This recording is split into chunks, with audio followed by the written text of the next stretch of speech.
when I'm talking to shippers, one of the most important things I always talk about is know your data on the marketplaces that give you, especially on the marketplaces that give you the biggest headache.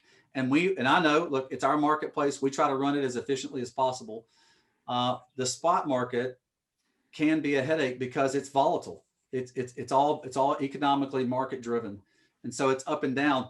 One of the cool things about looking at data, we talked about the transfer loads is we have something unique on Truckstop that's really cool. You can see how much freight's going in and out of a destination. And if you'll look on this, I pulled this morning. If you'll notice on the left-hand side, it says decision tools.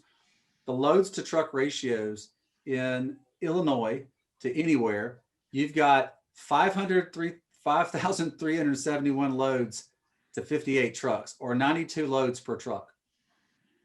That's going to be an expensive piece of transportation to move, Mike. And so it's really what I look at. You said, when we were talking about this, you said, well, what can shippers do in response to the conditions? Well, John mentioned it, Peter's mentioned it, and I know Lori feels the same way. You've got to create these relationships with the people that are mandatory in being able to move your product with the carrier. You've got to create these relationships, these more collaborative relationships, and to create efficiency. And to me, I know this, that only about 14% of all shippers in North America, and there's about 4 million, can move their own freight.